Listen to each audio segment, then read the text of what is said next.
I'm going to show you how I built this deck with Owens Corning Structural Lumber, or as I call it, OC Lumber. This is the black stuff that you see behind me. Now, this is a fully synthetic structural framing member. It's high density polyethylene fiberglass with like a band or a tape of fiberglass around it.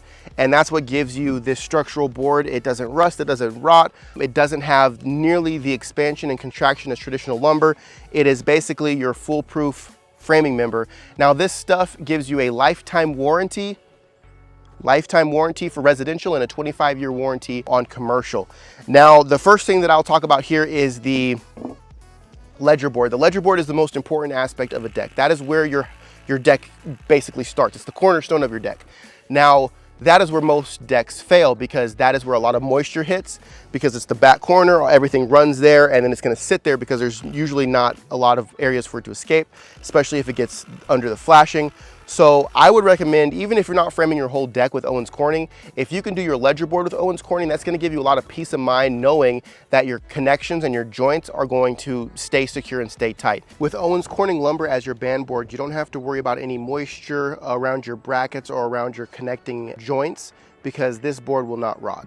Now, after you install your ledger board, you want to make sure that you have some flashing. Now, you can use metal flashing. In this case, I use liquid flashing. Now, this is a product by Huber Wood that I've used on a lot of the homes that I've built, and I absolutely love it. I'm well versed in it, so I utilize this. But this is to keep moisture from going back behind your ledger board and getting in contact with any type of structural aspect of your home.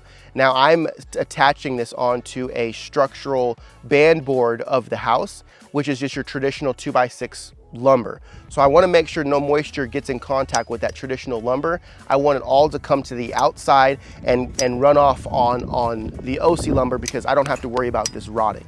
So this liquid flash is great because I can get in all of the nooks and crannies, making sure that no moisture can get behind this Owens Corning ledger board. Now, I'm not worried about the Owens Corning lumber. I'm more worried about the traditional framed 2x6s that are behind this board. So as I'm doing this liquid flash, I put it on there pretty much like caulking, and then I want to tool it out with this little trowel tool that basically flattens it out and makes sure it gets pushed into all the corners.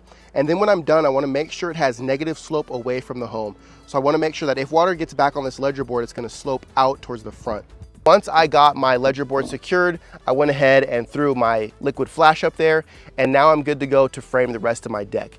And here's where the time is saved, okay? Now, many of you, if you've utilized traditional pressure treated lumber, you know that the dimensions are not the same.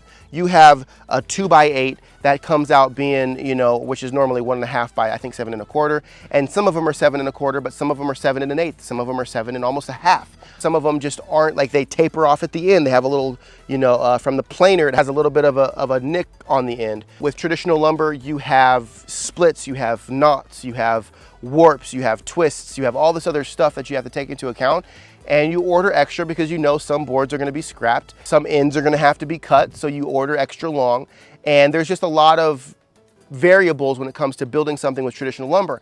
I'm not knocking it, I'm saying that takes time when you're building something. When I'm building with Owens Corning, everything is exactly the same. So once I get my ledger board up there and my flashing done, I come out here and I pour my footings. And here's a quick shout out to my mud mixer. It made pouring these little footings really easy. Took only a few minutes. I set my brackets for my 6x6 Owens Corning posts. Again, another really cool thing about OC lumber is that all the tools that you use, circular saw, miter saw, all that stuff stays the same through all their products. You don't have to change your tools and whatnot. Even the brackets, so I'm using just the typical Simpson strong tie brackets. Since all of my pillars, all of my posts are under 3 feet, I just use your typical concrete connection bracket with a lag bolt, and we were good to go. For my deck support columns, I decided to cut a seat cut in them so that I could put my doubled up 2x6 right inside that groove, and it would make a really strong structural exterior load-bearing point for my deck. This was really simple with the Owens Corning posts and the Owens Corning 2x6 boards. All I had to do was set them in there, make sure everything was plumb. I used my Spax power lags to secure these together, and then I used a few more to secure my two 2x6s together. So I run a laser level, and I'm like, okay, I know that all around my deck supports are level. My ledger board lines up with my posts, and my posts line up with my ledger board. Then I take a scrap piece of Owens Corning and I put it inside my bracket. I lined it up with my ledger board, and I set all of my brackets at the same time. Now, I would never do this with traditional lumber, because if you set all of your brackets at the same height with traditional lumber, you're going to have discrepancies because your lumber is not uniform. You can set your brackets perfectly, you'll still be off. It's not the bracket, it's the board. So when you eliminate the discrepancies in the board, you eliminate the discrepancies in your brackets. Now you have a perfectly laid out deck. So once I set those in with one screw, I come back, I go ahead and run all of my joists down. I fasten them with 2 screws. That way it's holding them plumb, as well as it's flush with the top of my ledger board. And I go through and I do all that, and then I double check, make sure everything's good. I come out here and I cut off all of the extra length that I have.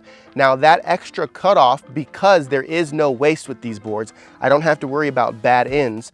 I cut off the excess, and all of those excess boards are eventually going to come in here as support boards in the middle. So the amount of waste I'm having is a matter of an inch or two, versus sometimes having to cut off a whole foot of a board because it's split or because it's, it's just not usable. So with this, there's less waste, there's less variables. I can lay out my joists in, I would say, about half the time. I don't have to crown them because there is no crown to OC lumber. These boards are perfectly straight. There's no crown. There's no worry of, oh man, did I crown those? Is one crowned up and one down? And then you have a wave in your deck. There's none of that. You just roll your boards out, you fasten them. Now, I fastened a lot of these with SPAC structural power lags, but for this outside band board, I just utilized nails because I wanted to show you guys the versatility of this product, right? Owens Corning lumber is not a tool specific product. And what I mean by that is there's no tool that you have to get to use OC lumber. I use the same circular saw I use on wood, the same impact screw gun that I use on wood, the same screws, the same nails. Everything I utilize for OC lumber is the same tools and fasteners that I would use for any other type of lumber. So a lot of people are like, oh, well, what do I need? Is it like working with metal? Is it like working with something else? It's like working with wood. If you've ever built something with wood, it's the exact same thing as working with Owens Corning lumber. Now, the one thing that I've noticed is that when you're cutting these, after I cut, if I'm cutting like 10, 20, 30 boards at a time, I'll notice the fiberglass gets a little caught up in my circular saw. The fix to that is getting a contractor's pencil, putting it up there and flicking out a little ball of fiberglass. Takes about 10 seconds, but you have to keep an eye on that, because if you keep cutting and you realize that you're not spitting out, sawdust anymore, or whatever you want to call this, you're not spitting anything out, you're like, okay, I might be clogged. So it just means that your dust port is clogged up. Stick your pencil in there, pop it out, you'll be good to go. I did that the first time I started cutting this stuff, and I was like, why is my saw bogging down? Like, what's going on? And then I realized that there was a big clump of fiberglass up in there, and I just popped it out, and we were good to go, no problems. I would recommend wearing long sleeve shirts and gloves if you don't want to get itchy. Some obviously eye protection, the same type of stuff that you would use for cutting any other type of material, lumber, stuff like that.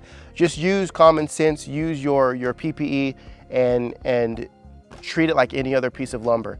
The difference is when you're done with this, you're going to come out with a uniform product that is perfect. I mean, I can build a deck with Owens Corning lumber down to the 32nd, whereas that would be impossible to do with traditional lumber. It's just not possible because of the differences in traditional lumber. That is how I'm framing this deck here with Owens Corning lumber.